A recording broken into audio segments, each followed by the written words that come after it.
वक्रतुंड महाकाय सूर्यकोटि समप्रभा निर्विघ्नं कुरु मे देवो सर्वकार्येषु सर्वदा। ओम गम गणपति नमः। नमस्कार दोस्तों, स्वागत है आप सभी का हमारे YouTube चैनल पावरफुल हिंदू धर्म में। आज हम आप सभी को भादो मास में गणेश पुराण की प्रथम खंड में कथा अध्याय 1 का श्रवण कराएंगे। आइए श्रवण कीजिए कथा अध्याय 1 का, जिसमें वर्णन है श्री गणेश जी की कथा का प्रारंभ। प्राचीन काल की बात है। नैमिषारण्य क्षेत्र में ऋषि महर्षि और साधु संतों का समाज जुड़ा था। उसमें श्री शिव जी विद्यमान थे। सनक जी ने उनकी सेवा में उपस्थित होकर निवेदन किया कि हे अज्ञान रूप घोर तिमिर को नष्ट करने वाले करोड़ों सूर्य के समान प्रकाशमान श्री सूर्य जी हमारे कानों के लिए अमृत के समान जीवन प्रदान करने वाले कथा तत्व का वर्णन कीजिए। हे सूर्य जी, हमारे हृदय में ज्ञान के प्रकाश की वृद्धि तथा भक्ति वैराग्य और विवेक की उत्पत्ति जिस कथा से हो सकती हो वह हमारे प्रति कहने की कृपा कीजिए। सनक जी की जिज्ञासा से सूर्य जी बड़े प्रसन्न हुए।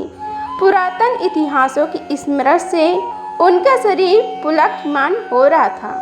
वे कुछ देर उसी स्थिति में विराजमान रहकर कुछ विचार करते रहे और अंत में बोले, हे सनक जी, इस विषय में आपकी चित्त में बड़ी जिज्ञासा है। आप धन्य हैं जो सदैव ज्ञान की प्राप्ति में तत्पर रहते हुए विभिन्न पुराण कथाओं की जिज्ञासा रखते हैं। आज मैं आपको ज्ञान की परम स्रोत रूप श्री गणेश जी का जन्म कर्म रूप चरित्र सुनाऊंगा। श्री गणेश जी से ही सभी ज्ञानों सभी विद्याओं को उद्भव हुआ है।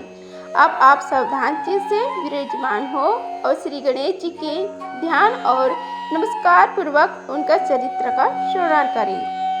कैसे हुए श्री गणेश जी सभी प्रकार की ब्रह्म विद्याओं को प्रदान करने वाले, अर्थात ब्रह्म के सगुण और निर्गुण स्वरूप पर प्रकाश डालने वाले और जीव ब्रह्म का अभेद प्रतिपादन करने वाले विद्याओं के दाता हैं। वे विघ्नों के समुद्रों को महर्षि अगस्त के समान शोषण करने में समर्थ हैं। इसलिए उनका नाम विघ्न सागर शोषक के नाम से प्रसिद्ध है। मैं उन भगवान श्री गणेश जी को नमस्कार करता हूँ। यह कहकर सूर्य जी कुछ समय के लिए मौन हो गए और फिर बोले कि हे सनक जी, भगवान श्री गणेश जी ही प्रथम पूज्य प्रातः के अधिकारी हैं। किसी भी देवता की पूजा करो, पहले उन्हीं को पूजन होगा। सनक जी ने निवेदन किया कि हे भगवान, हे सूर्य जी, सर्वप्रथम यह बताने की कृपा कीजिए कि गणेश जी को प्रथम पूजा का अधिकार किस प्रकार प्राप्त हुआ। इस विषय में मेरी बुद्धि मोह को प्राप्त हो रही है कि सृष्टि रचिता ब्रह्म जी, पालन करता भगवान नारायण और संहार करता शिव जी में से किसी को प्रथम पूजा का अधिकारी क्यों नहीं माना गया। यह त्रिदेव ही तो सबसे बड़ा देवता माने जाते हैं। सूर्य जी ने कहा कि हे सनक जी, यह भी एक रहस्य ही है। देखो, अधिकार मांगने से नहीं मिलता, इसके लिए योग्यता होनी चाहिए। संसार में अनेकों देवी देवता पूजे जाते हैं। पहले जो जिसका इष्ट देव होता है वह उसी की पूजा किया करता है। इससे बड़े देवताओं के महत्व में कमी आने की आशंका उत्पन्न हो गई। इस कारण देवताओं में परस्पर विवाद होने लगा। वे उसका निर्णय प्राप्त करने के लिए शिव जी के पास पहुँचे और प्रणाम करके पूछने लगे, हे प्रभु, हम सब में प्रथम पूजा का अधिकारी कौन है। शिव जी सोचने लगे कि किसे प्रथम पूजा का अधिकारी माने। तभी उन्होंने एक युक्ति सूझी। बोले कि हे देवगण, इसका निपटारा बातों से नहीं तथ्यों से होगा। इसके लिए एक प्रतियोगिता रखना चाहिए। देवगण उनका मुख देखने लगे। संकेत हृदय से सोचते थे कि कैसे प्रतियोगिता की रहेगी। यह शिव जी ने उनके मन के भाव ताड़ लिए, इसलिए सतावना भरे शब्दों में बोले, घबराओ मत, कोई कठिन परीक्षा नहीं ली जाएगी। बस इतना ही कि सभी अपने अपने वाहनों पर चढ़कर संसार की परिक्रमा करो और फिर यहाँ लौट आओ। जो पहले लौटेगा वही सर्वप्रथम पूजा का अधिकारी होगा। अब क्या देर थी, सभी अपने अपने वाहन पर चढ़कर दौड़ पड़े।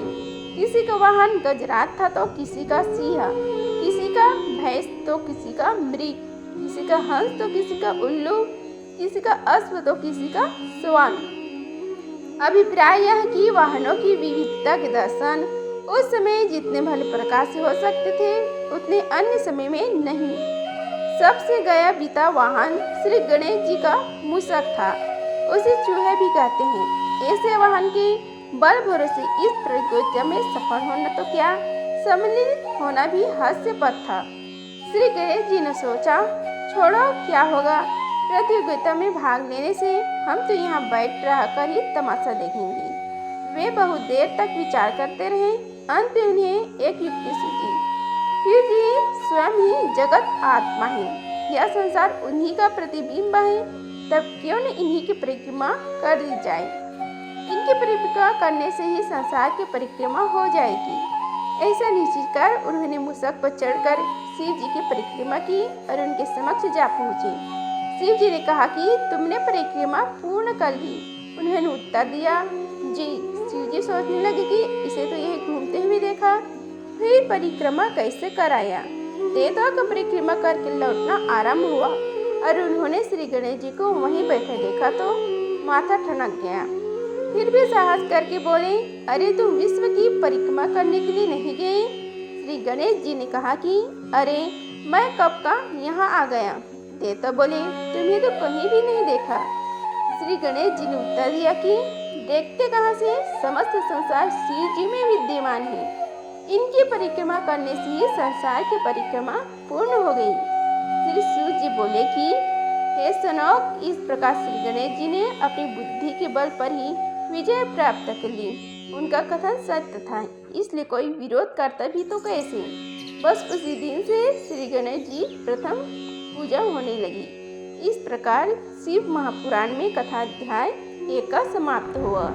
श्री गणेश भगवान की जय। अगर आप सभी को यह वीडियो अच्छी लगी होगी तो वीडियो को लाइक कीजिए, चैनल को सब्सक्राइब कीजिए और कमेंट बॉक्स में ओम नमः शिवाय लिखिए। धन्यवाद। मिलते हैं अगले वीडियो, तब तक के लिए जय श्री गणेश।